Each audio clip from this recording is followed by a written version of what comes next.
조선시대 강원도 깊은 산골 마을. 어느 날 이상한 소문이 퍼졌습니다. 가난한 노총각이 계집종을 보쌈하려다 엉뚱하게 양반 과부를 납치했다는 이야기였습니다. 사람들은 혀를 찼습니다. 저 돌쇠 놈, 이제 목숨 끝났구나. 하지만 이상하게도 그날 이후 돌쇠의 인생은 완전히 뒤집히게 됩니다. 그 산골 마을에는 돌쇠라는 사내가 살고 있었습니다. 나이는 40을 넘겼지만 여전히 혼자였고 부모에게 물려받은 것은 비바람에 기울어진 초가집 한 채뿐. 그의 전 재산은 물지개 하나와 평생 노동으로 단단해진 몸뿐이었습니다. 돌쇠는 매일 물지개를 지고 마을과 마을 사이를 오가며 물을 날랐습니다. 새벽에는 안개를 헤치고 길을 나섰고 한낮이 되면 등에서 땀이 줄줄 흘러내렸습니다. 하루 종일 일해도 입에 풀칠하기 바쁜 삶이었습니다. 밤이 되면 텅 빈 초가집. 돌쇠는 늘 같은 말을 중얼거렸습니다. 이놈의 팔자, 평생 물지개나 지다 죽겠구나.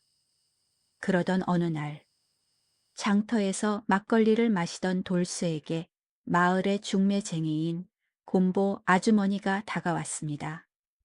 그녀는 돌쇠를 한참 바라보더니 돌쇠 자네도 이제 장가를 가야지. 돌쇠는 피식 웃었습니다.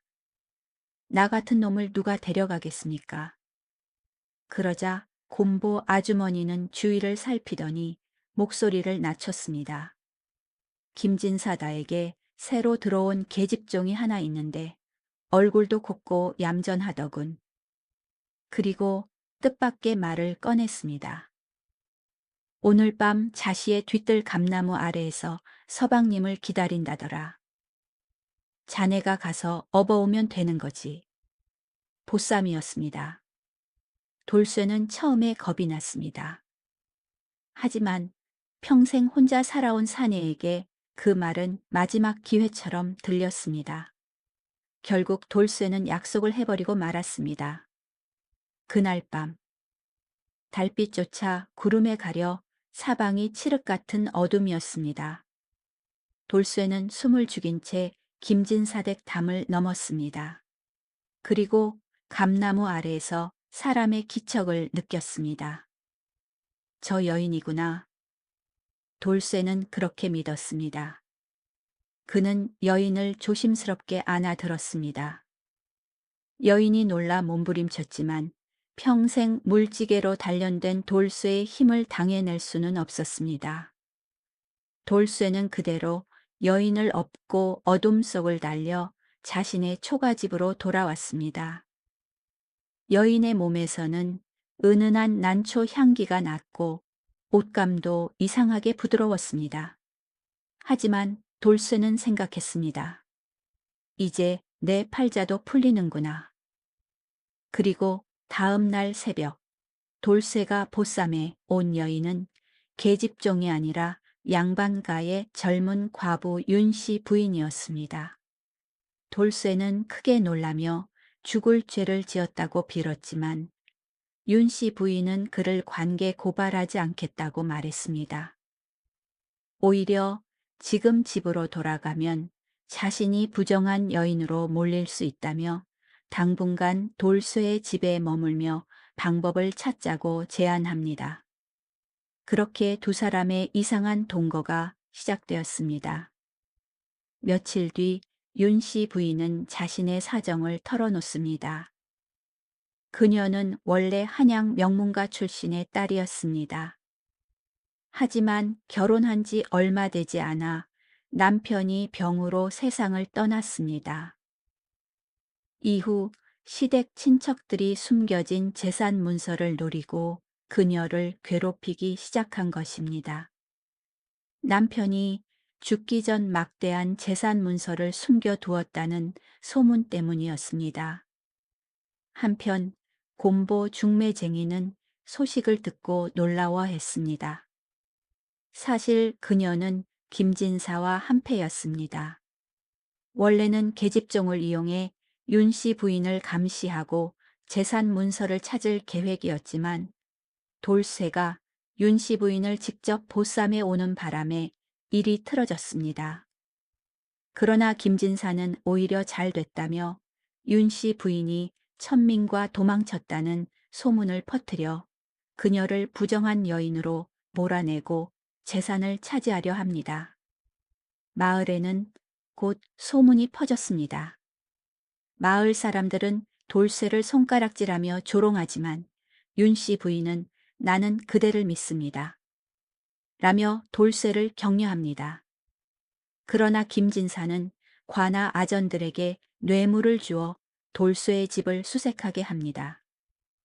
다행히 윤 씨 부인은 숨어 있어서 들키지 않았습니다. 어느 날 밤 윤 씨 부인은 남편이 남긴 시고를 떠올리고 재산 문서에 숨겨진 장소가 옛집 서재의 책장 아래라는 사실을 깨닫습니다. 그날 밤 돌쇠는 어둠을 틈타 담을 넘고 몰래 들어가 이중 바닥속에서 재산 문서와 김진사 일가의 횡령 기록을 발견합니다. 다음 날 두 사람은 그 문서를 들고 관아로 가 모든 일을 고합니다. 곰보 중매쟁이의 계략, 잘못된 보쌈, 그리고 김진사의 음모까지 사또는 분노하여 김진사와 곰보 중매쟁이를 끌고 왔습니다. 김진사 일가는 관직을 박탈당하고 먼 변방으로 유배되었고 곰보 중매쟁이는 곤장 50대를 맞고 마을에서 쫓겨났습니다.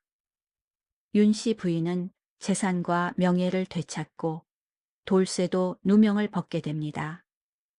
그 자리에서 윤 씨 부인은 사람들 앞에서 이 사람은 제 목숨과 명예를 지켜준 사람입니다. 그러면서 돌쇠와 혼인하겠다고 선언합니다. 사람들은 모두 놀랐지만 곧 축복의 박수를 쳐주었습니다. 그렇게 두 사람은 결국 부부가 되었고 돌쇠의 초가집 자리에는 기와집이 세워졌습니다.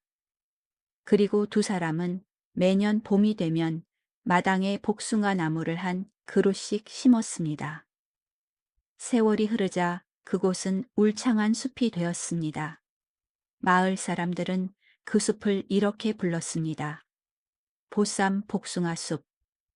잘못된 보쌈에서 시작된 인연이 결국 두 사람의 운명을 바꾸어 놓은 곳이었습니다. 훗날 사람들은 그 숲을 지나며 이 이야기를 떠올리곤 했다고 합니다. 사람의 앞날은 누구도 알 수 없다는 것. 그리고 남을 해치려는 욕심은 결국 스스로를 무너뜨린다는 것. 하지만 서로를 믿고 돕는 마음은 생각지도 못한 복을 가져오기도 한다는 것을 말입니다.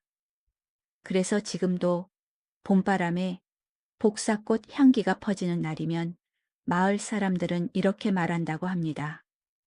저 숲에는 참 기묘한 인연이 숨어 있지. 오늘의 이야기를 들은 여러분들은 어떻게 생각하시나요?